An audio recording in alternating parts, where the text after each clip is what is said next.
যে আসমানের নিচে জমিনের উপরে সর্বশ্রেষ্ঠ মানুষ, সবচেয়ে তাকওয়াবান মানুষ, যেই কাজ যেই নেকির পিছনে ছোটেনি, তুমি অজ্ঞ হয়ে, মূর্খ হয়ে, জাহেল হয়ে ওই নেকির পিছনে ছুটতেছ, আর চেয়ে বড় ফিতনার কিছু হতে পারে না।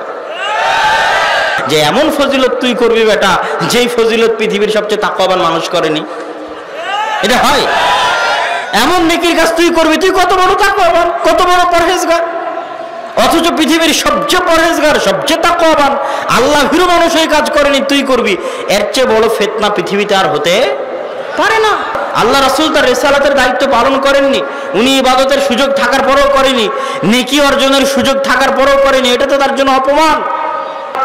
এই মুসলমানের সন্তানেরা শুনো, এই যুবকেরা শুনো, এই শাবাবেরা শুনো, হে মুসলিম নর নারী শুনো, আইয়ু ফিতনাতিন আযমু মিন হাযিহি, আসমানের নিচে জমিনের উপরে এর চেয়ে বড় ফিতনা, এর চেয়ে ভয়ঙ্কর ফিতনা, এর চেয়ে জঘন্য ন্যাক্কারজনক নিকৃষ্ট ফিতনা আর কি হতে পারে?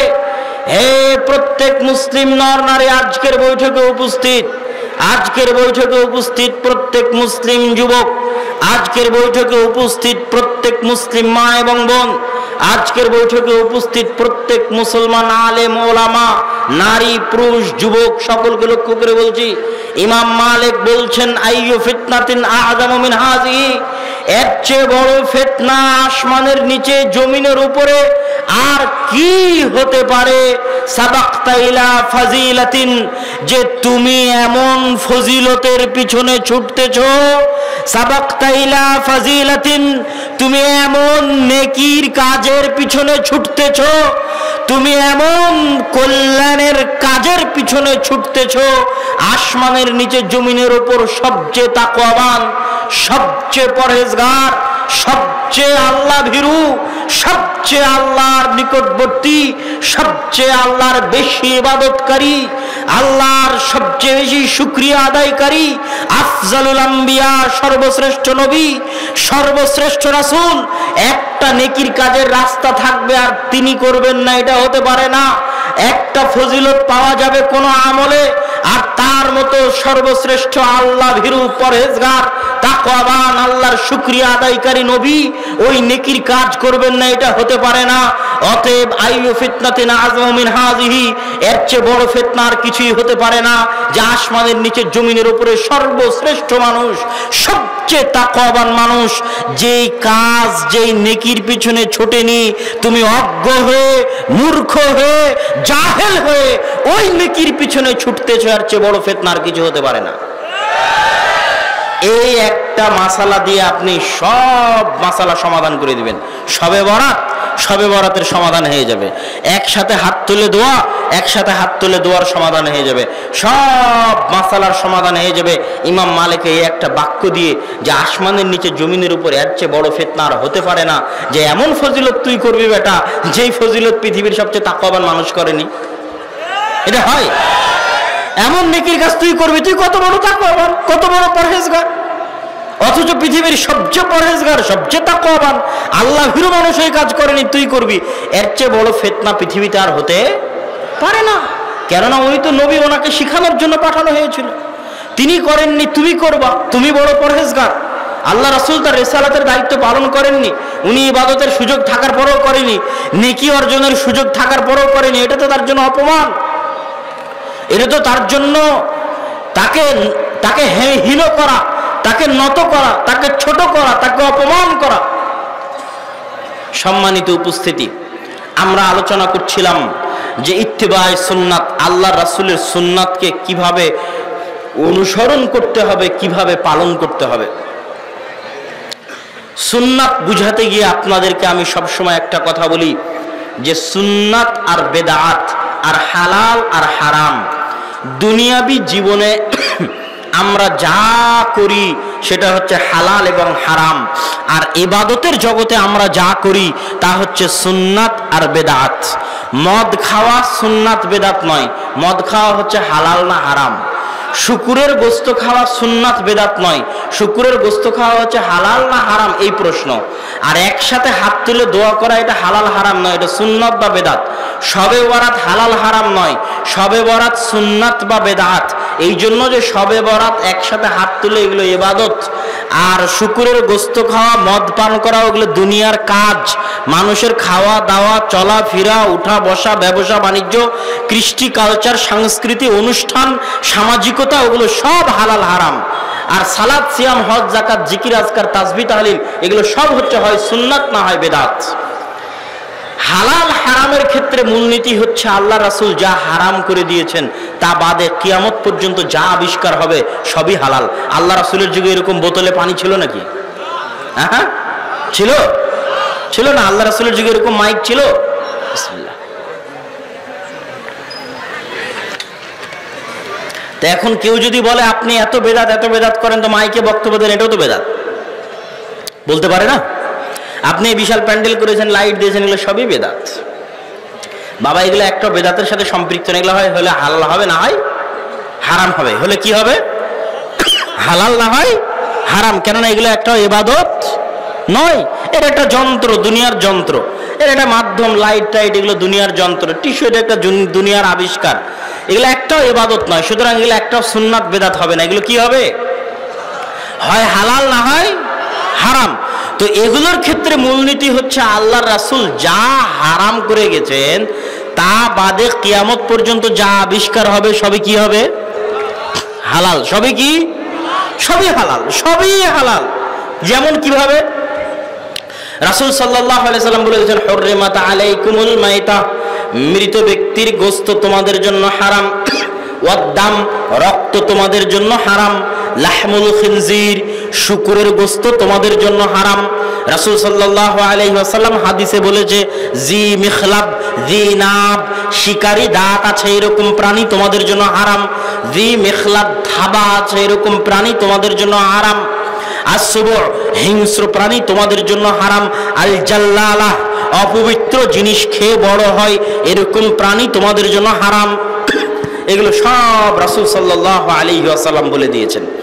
তো রাসূল সাল্লাল্লাহু আলাইহি ওয়াসাল্লামের এই কথার মধ্যে থেকে এতটুকু আমরা বুঝতে পারি যে উটের গোশত খাওয়া হালাল, কেননা উট এগুলো একটার মধ্যেও পড়ে না। গরুর গোশত খাওয়া হালাল, কেননা গরু এগুলো একটার মধ্যেও পড়ে না। এখন গরু আল্লাহ রাসূলের যুগে ছিল কি ছিল না এটা দেখে লাভ আছে? কথা কি আমার বুঝতে পারছেন না? মনে হয় যে গরু আল্লাহ রাসূলের যুগে ছিল কি ছিল না এটা দেখে লাভ আছে?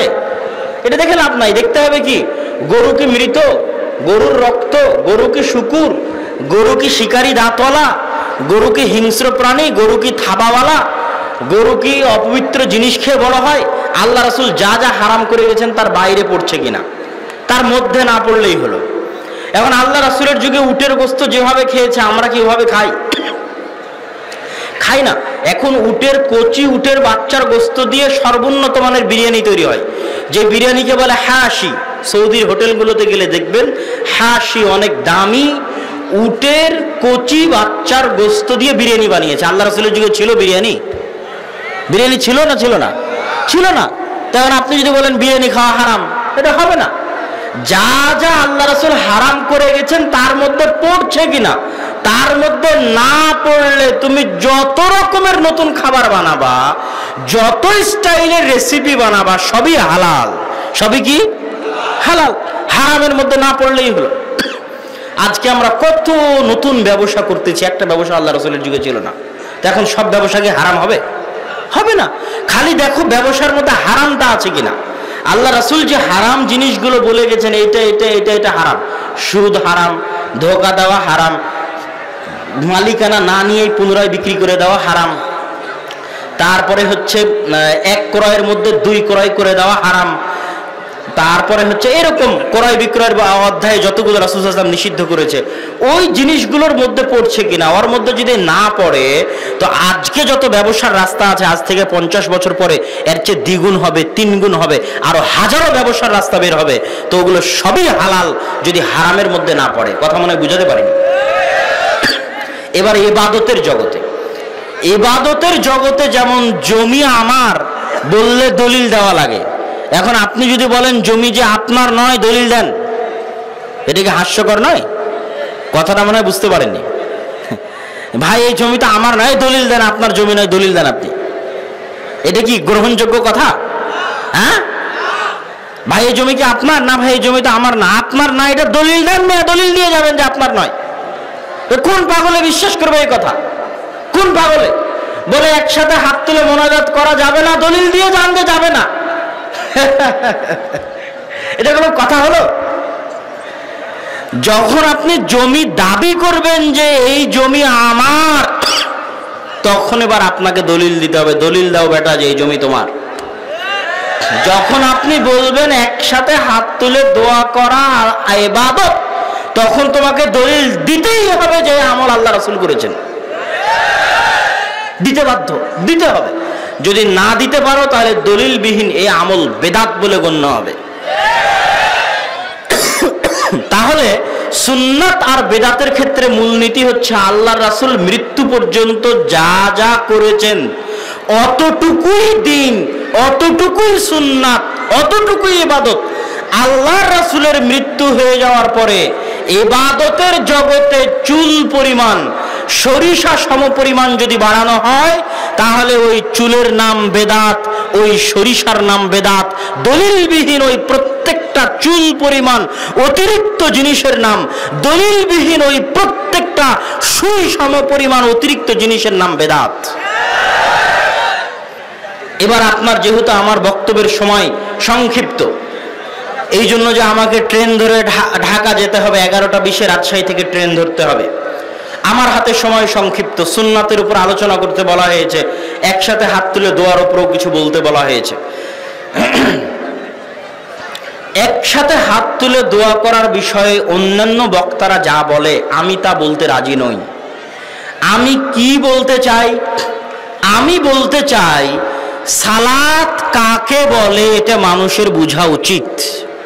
যে সালাত কাকে বলে এটা আগে বুঝতে হবে। কিভাবে? রাসূল সাল্লাল্লাহু আলাইহি ওয়াসাল্লামের যুগে বৃষ্টির দরকার, বৃষ্টি প্রার্থনা করতে হবে, আল্লাহ বৃষ্টি দাও, বৃষ্টির দরকার। রাসূল সাল্লাল্লাহু আলাইহি, যেমন এই মৌসুমে এখনো বৃষ্টি বহুদিন যাবত, 10-15 দিন যাবত বৃষ্টি নাই, গরম পড়তেছে, বৃষ্টির দরকার। তখন আমরা সবাই মিলে এখানে একসাথে হাত তুলে দোয়া করতে পারি বৃষ্টি চাওয়ার জন্য, যেতে পারে করা। রাসূল সাল্লাল্লাহু আলাইহি ওয়াসাল্লামও চাইলে সব সাহাবীকে নিয়ে একসাথে হাত তুলে দোয়া করে বৃষ্টি চাইতে পারতেন, কিন্তু আল্লাহ রাসূল সবাইকে বললেন চলো মাঠে যাই। মাঠে গিয়ে সালাত কায়েম করলেন। কি কায়েম করলেন? জোরে বলেন, কি কায়েম করলেন? কিসের জন্য সালাত কায়েম করলেন? বৃষ্টি চাওয়ার জন্য নামাজ পড়লেন। আজীব, বৃষ্টি চাইবেন আল্লাহর কাছে, তাই কি করছেন? নামাজ পড়ছেন, সালাত আদায় করছেন। বৃষ্টি চাইবেন তাই একসাথে হাত তুলে দোয়া করলেই হতো, গেল। আপনারা কথা বলিয়েন না, পিছনে জায়গা আছে, ওই যে বামে, হাতের বামে জায়গা আছে, আওয়াজ না করে চুপচাপ নিজ নিজ জায়গায় বসে যান। মনির ভাই, সূর্যগ্রহণ চন্দ্রগ্রহণের দিন,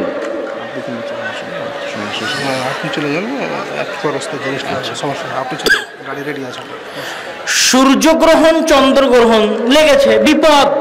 এই বিপদ থেকে বাঁচতে হবে। সাহাবী বলছেন আমার হাতে তীর ধনুক ছিল, আমি তীর ধনুক ফেলে দিয়ে দৌড় দিলাম এটা দেখতে যে এইরকম বিপদে আল্লাহ রাসূল কি করেন। চন্দ্রগ্রহণের, সূর্যগ্রহণের মতো এই ভয়ঙ্কর বিপদে আল্লাহর রাসূল কি করেন তাই দেখতে তীর ধনুক ফেলে দিয়ে দৌড় দিলাম। দৌড় দিয়ে দেখি ও মা, আল্লাহ রাসূল মসজিদে নববীতে নামাজ শুরু করে দিয়েছে। আল্লাহু আকবার, নামাজ শুরু করে দিয়েছে বিপদ থেকে বাঁচতে। কে? মুহাম্মদ সাল্লাল্লাহু আলাইহি ওয়াসাল্লাম। সূর্যগ্রহণের বিপদ থেকে আল্লাহর কাছে বাঁচবে, তাই কি আদায় করছে? নামাজ আদায় করছে। জাকারিয়া আলাইহিস সালাতু ওয়াস সালাম, কুল্লামা দাখালা আলাইহা জাকারিয়াল মিহরাব ওয়াজাদা ইনদাহা রিজকা। যখনই জাকারিয়া আলাইহিস সালাতু ওয়াস সালাম মারিয়াম আলাইহিস সালাতু ওয়াস সালামের মেহরাবে প্রবেশ করেন, দেখেন অসময়ের ফল, অসময়ের খাদ্যদ্রব্য। ক্বালা ইয়া মারিয়াম আন্না লাকি হাযা। তিনি বললেন মারিয়াম, অসময়ের খাবার কোথায় থেকে আসে? ক্বালাত হিয়া মিন ইনদিল্লাহ। অসময়ের এই খাবার আল্লাহর পক্ষ থেকে আসে। ইন্নাল্লাহা ইয়ারযুকু মান ইয়াশা বিগাইরি হিসাব।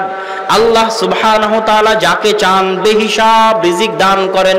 হুনালিকা দাআ যাকারিয়া রাব্বা। এই দৃশ্য দেখে জাকারিয়া আলাইহিস সালাতু ওয়াস সালামের অন্তর একটু ঈর্ষান্বিত হয়ে উঠল, একটু কষ্ট পেয়ে উঠল। ইস, এইরকম একজন পরহেজগার মেয়ে যার জন্য আল্লাহ খাবার পাঠাচ্ছে অসময়ে, আমার যদি এরকম একটা সৎ সন্তান থাকতো, চক্ষু জোড়ানো, চক্ষু শীতলকারী, এরকম যদি একটা সৎ সন্তান থাকতো, ইস।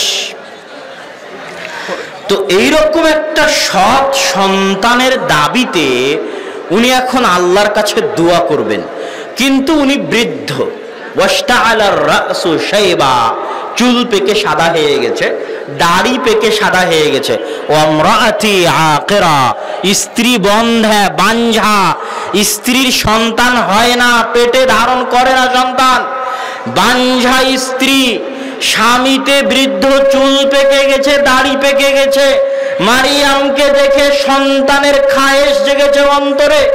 80-90 বছর বৃদ্ধ একজন নবীর অন্তরে সন্তানের খায়েশ জেগেছে। নবী বৃদ্ধ, স্ত্রী বাঞ্ঝা, মন চাচ্ছে সন্তান নিতে, চাইবে আল্লাহর কাছে, দাঁড়িয়ে গেলেন সালাতে। আল্লাহু আকবার। এমনি হাত তুলে দোয়া করতে পারতেন, তা না করে কোথায় দাঁড়িয়ে গেলেন? সালাতে দাঁড়িয়ে গেলেন। সালাতে দাঁড়িয়ে আল্লাহর কাছে চাচ্ছেন। ইব্রাহিম আলাইহিস সালাতু ওয়াস সালামের প্রথম স্ত্রী সারা আলাইহিস সালাতু ওয়াস সালাম, সারা মানে নেতা, নেত্রী, আর দ্বিতীয় স্ত্রী হাজেরা, যিনি ইসমাইলের মা, আর সারা হচ্ছে ইসহাকের মা। দুই ভাই ইসহাক এবং ইসমাইল। ইসহাকের বংশে বাকি সব নবী, আর ইসমাইলের বংশে মুহাম্মদ সাল্লাল্লাহু আলাইহি ওয়াসাল্লাম।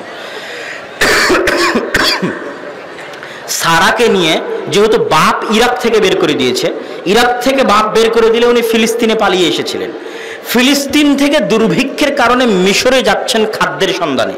ফিলিস্তিন থেকে মিশর যাচ্ছেন। আগের যুগ থেকে ফিলিস্তিন মিশর কানেক্টেড, আজও ফিলিস্তিন মিশর কানেক্টেড। ফিলিস্তিন থেকে মিশর যাচ্ছেন খাদ্যের সন্ধানে, সাথে স্ত্রী আছে। রাজপথের মধ্যে জালেম বাদশাহ সুন্দরী নারীদেরকে ভোগ করতে চায়। স্বামী স্ত্রী মিলে মিথ্যা পরিচয় দিলেন যে আমরা ভাই বোন। ভাই বোন মিথ্যা পরিচয় দেওয়ার পর রক্ষা হলো না, জালেম বাদশাহ সারাকে উঠিয়ে নিয়ে গেলেন। তৎকালীন পৃথিবীতে সারাকে উদ্ধার করবে, সারা কারো কাছে সাহায্য চাইবে যে বাঁচান, আমি বিপদে আছি, আমাকে উদ্ধার করেন। আজকের পৃথিবীতে এমন মানুষ নাই, এমন মানুষ আজকের মজলিসে উপস্থিত নাই যে বিপদে পড়লে ওকে উদ্ধার করার মতো 5টা মানুষ পাওয়া যাবে না। এরকম আছে না? নাই? আছে। যেই বিপদে পড়ুক না কেন, ওর বন্ধু আছে, বান্ধব আছে, আত্মীয় আছে, স্বজন আছে, ফোন দিবে আর 5টা মানুষ চলে আসবে। অনিষ্ট হতে পাল্টা প্রতিক্রিয়া হতে। পৃথিবীতে মানুষ যে সমস্ত গুনাহের কাজ করে, প্রত্যেক গুনাহের কাজের পাল্টা প্রতিক্রিয়া আছে। তার মধ্যে সবচেয়ে দ্রুত যেই গুনাহের পাল্টা প্রতিক্রিয়া হয় সেটা হচ্ছে পিতা মাতাকে অবাধ্য হয়ে চলে অথবা পিতা মাতাকে কষ্ট দেওয়া। এই গুনাহের পাল্টা প্রতিক্রিয়া দুনিয়াতেই আল্লাহ সুবহানাহু ওয়া তাআলা দ্রুত দিয়ে দেন। আর একটা গুনাহের পাল্টা প্রতিক্রিয়া আল্লাহ সুবহানাহু ওয়া তাআলা দুনিয়াতে দেন, সেটা হচ্ছে জিনা, অবৈধ সম্পর্ক, অবৈধ রিলেশন, জিনা, ব্যভিচার, অবৈধ সম্পর্কের গুনাহের পাল্টা প্রতিক্রিয়া আল্লাহ দুনিয়াতে দ্রুত দেন। আরো অনেক গুনাহ আছে যেগুলো করলে আল্লাহ দুনিয়াতেই পাল্টা প্রতিক্রিয়া দিবেন, এ কথা বলেননি আল্লাহ রাসূল। হয়তো কিয়ামতে তার প্রতিদান দিবেন, কিয়ামতে তার শাস্তি দিবেন। কিন্তু অবৈধ সম্পর্ক আর পিতামাতার অবাধ্য হওয়া এমন দুটি গুনাহ যার প্রতিফল, যার প্রতিদান, যার পাল্টা প্রতিক্রিয়া দুনিয়াতেই হবে। জেনার জন্য দারিদ্রতা দেখা দিবে, অবৈধ সম্পর্কের জন্য মানসিক অত্যাচার দেখা দিবে, মানসিক অশান্তি দেখা দিবে, এমনকি মানুষ আত্মহত্যার পর্যায়ে পর্যন্ত চলে যেতে পারে। আর দারিদ্রতায় ফাকর, দুর্ভিক্ষে পরিণত হয়ে যাবে, রহমত বরকত উঠে যাবে। নাউযু বিল্লাহি মিন শুরুরি আনফুসিনা ওয়া মিন সাইয়্যাতি আমালিনা। আমরা আল্লাহর নিকটে পরিত্রাণ চাই আমাদের আত্মার অনিষ্ট হতে, আমরা আল্লাহর নিকটে পরিত্রাণ চাই আমাদের গুনাহের কাজের অনিষ্ট হতে। ওয়া নাশহাদু আল্লা ইলাহা ইল্লাল্লাহ আর আমরা সাক্ষ্য দেই আল্লাহ ব্যতীত কোনো সত্যিকার মাবুদ নেই। ওয়া নাশহাদু আন্না মুহাম্মাদান আবদুহু ওয়া রাসূলুহু, আর আমরা সাক্ষ্য দেই মুহাম্মদ সাল্লাল্লাহু আলাইহি ওয়াসাল্লাম তার প্রেরিত বান্দা এবং তার রাসূল।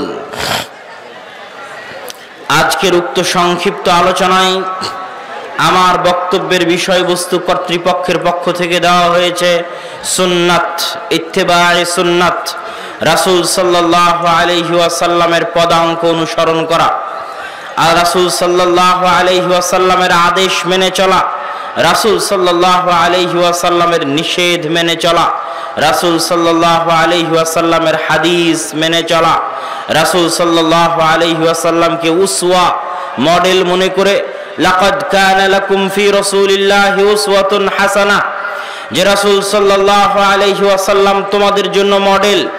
মডেল মানে যখন কোনো মা সিরিয়ালে দেখা কোনো নায়িকার জামার মতো জামা কিনতে চায় তখন সে ওই নায়িকাকে মডেল হিসেবে মেনে নিয়েছে। যখন কোনো যুবক কোনো খেলোয়াড়ের মতো গেঞ্জি কিনতে চায় তখন সে ওই খেলোয়াড়কে মডেল হিসেবে মেনে নিয়েছে। যখন কোনো যুবক কোনো মুভির নায়কের কাটিংয়ে চুল কাটতে চায় তখন সে ওই নায়ককে তার জন্য মডেল হিসেবে মেনে নিয়েছে।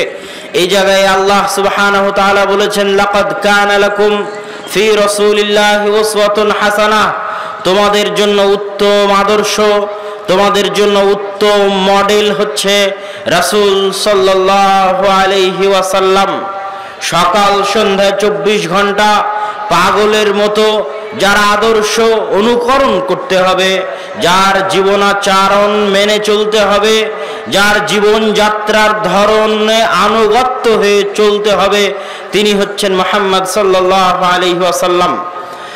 একদিন আব্দুল্লাহ বিন আব্বাস রাদিয়াল্লাহু তাআলা আনহু এবং তৎকালীন খলিফাতুল মুসলিমিন আমিরুল মুমিনিন মুআবিয়া রাদিয়াল্লাহু তাআলা আনহু একসাথে উমরা করছেন, হজ করছেন।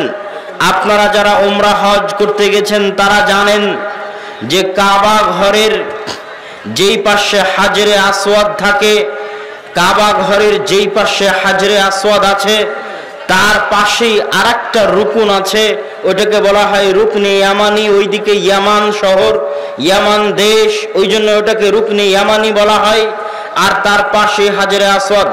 রাসূল সাল্লাল্লাহু আলাইহি ওয়াসাল্লাম যখন কাবা তওয়াফ করতেন তখন তিনি রুকনে ইয়ামানিতে হাত দিতেন এবং হাজরে আসওয়াদে হাত দিয়ে স্পর্শ করতেন, কাবা ঘরে আর কোথাও স্পর্শ করতেন না। আব্দুল্লাহ বিন আব্বাস রাদিয়াল্লাহু তাআলা আনহু বলছেন, আমি মুআবিয়া রাদিয়াল্লাহু তাআলা আনহুকে দেখলাম, রাআইতু মুআবিয়া রাদিয়াল্লাহু তাআলা আনহু আন্নাহু ইয়ামাসসু জামিআ আনহাইল কাবা, যে মুআবিয়া রাদিয়াল্লাহু তাআলা আনহু তাওয়াফ করতে গিয়ে কাবা ঘরের প্রত্যেকটা কোণায় গিয়ে হাত লাগাচ্ছেন, কাবা ঘরের প্রত্যেকটা কোণায় গিয়ে হাত দিয়ে স্পর্শ করছেন।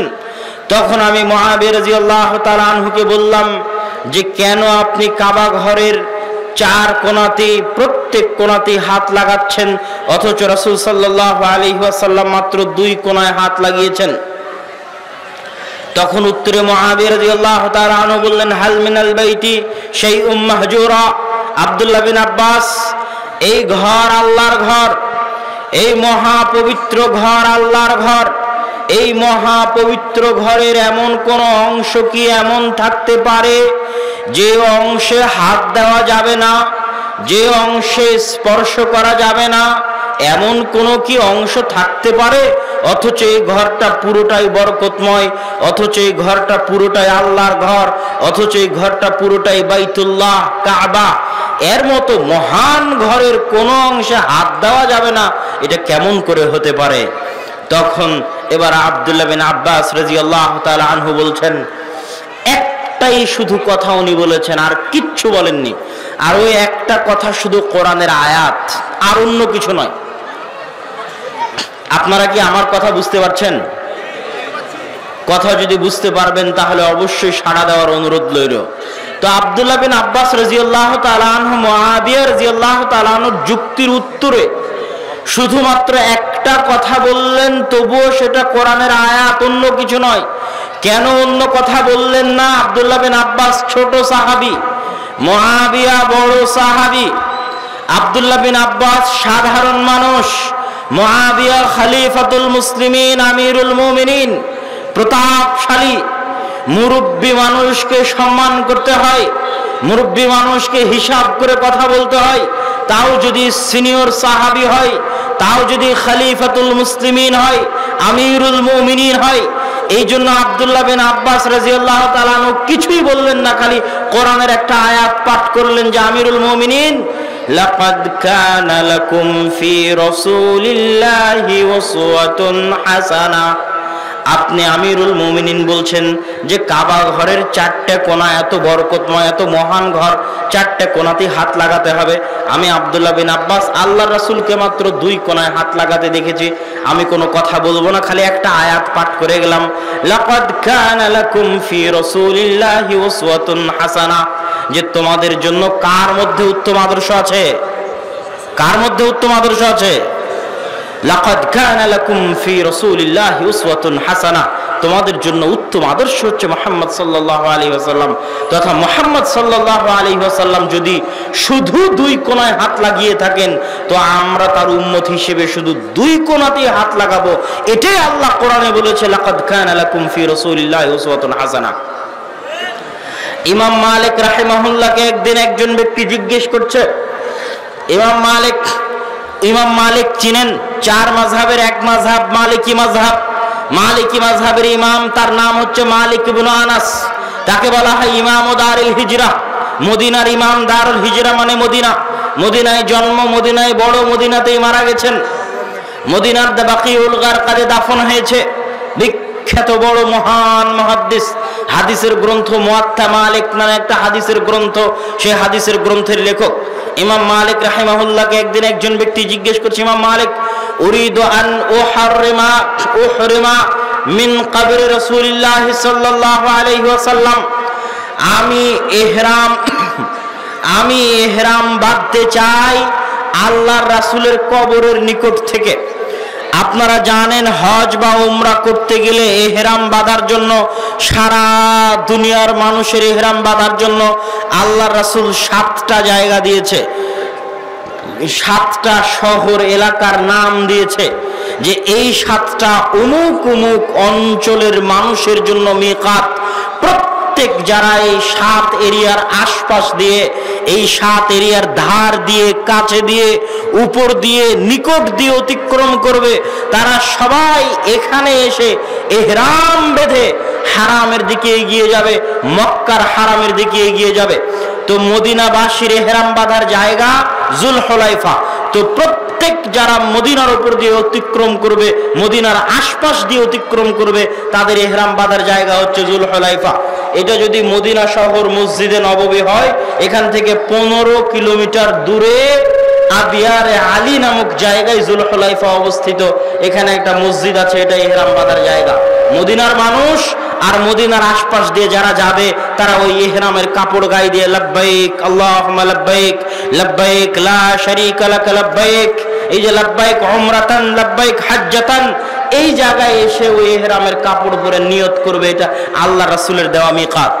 এখন এই ব্যক্তি ইমাম মালিক রাহিমাহুল্লাহকে জিজ্ঞেস করছে, ইমাম মালিক, আমি এটা আল্লাহ রাসূলের মসজিদে নববী, এটা ইহরাম বাঁধার জায়গা 15 কিলোমিটার পরে, আমি মসজিদে নববীতে আল্লাহ রাসূলের কবরের পাশে থেকে ইহরাম বাঁধতে চাই। There is any problem? কোনো সমস্যা আছে কি? Is there any problem? কোনো সমস্যা আছে কি? হাল ফি হারাজ? কোনো সমস্যা হবে কি? কোনো গুনাহ হবে কি? আপনি বলেন। আমি যদি, তখন ইমাম মালিক রাহিমাহুল্লাহ বললেন, আখশা আন তাকা আলাল ফিতনা। আমি ইমাম মালিক আশঙ্কা করছি, তুমি যদি মসজিদে নববী থেকে ইহরাম বাঁধো, তাহলে তুমি ফিতনায় পতিত হয়ে যাবে। তখন ওই ব্যক্তি বলছে, আইয়ু ফিতনাতিন হাযিহি ইল্লা আন আযিদা মিয়ালান। হে ইমাম মালিক, এটা আবার কিসের ফিতনা? আমি যদি যুলহুলাইফা অতিক্রম করে চলে গিয়ে ইহরাম বাঁধতাম, তাহলে বুঝতাম যুলহুলাইফা ইহরাম বাঁধিনি, পার হয়ে চলে গেছি, তাহলে বুঝতাম ফিতনা। আমি তো যুলহুলাইফা পার হইনি। যেমন হাজিরা বলবে, আমরা তো ইয়ালামলাম পার হইনি, তাহলে ঢাকা ইন্টারন্যাশনাল এয়ারপোর্টে ইহরাম বাঁধলে আর ঢাকা ইন্টারন্যাশনাল এয়ারপোর্টে লাব্বাইক আল্লাহুম্মা লাব্বাইক বললে অসুবিধা কি? আমি যদি ইয়ালামলাম পার হয়ে যেতাম তাহলে না হয় অসুবিধা ছিল। ভারত, পাকিস্তান, বাংলাদেশের মানুষের জন্য ইহরাম বাঁধার জায়গা ইয়ালামলাম। তো একই প্রশ্ন ওই ব্যক্তি ইমাম মালিককে করেছে যে জুলহুলাইফা পার হয়ে গেলে ফিতনা, এটা বুঝতাম। আমি তো জুলহুলাইফা পার হইনি, জুলহুলাইফার আরো কয়েক মাইল আগে, কয়েক কিলোমিটার আগে। তাও আল্লাহ রাসূলের মসজিদ, মসজিদুন নববী, যেই মসজিদে সালাত আদায় করলে অন্য মসজিদে সালাতের চাইতে বেশি নেকি হয়। তাও আবার আল্লাহ রাসূলের কবর, আল্লাহ রাসূলের কবরের পাশে থেকে, আল্লাহ রাসূলের মসজিদ থেকে ইহরাম বাঁধবো, এটা আবার কিসের ফিতনা? প্রশ্ন বুঝতে পেরেছেন? প্রশ্ন বুঝা যায়? তখন এবার ইমাম মালিক রাহিমাহুল্লাহ বলছেন, আইয়ু ফিতনাতিন আ'যামু মিন হাযিহি সাবাকতা ইলা ফাজিলাতিন কাসারা আনহা রাসূলুল্লাহ সাল্লাল্লাহু আলাইহি ওয়াসাল্লাম।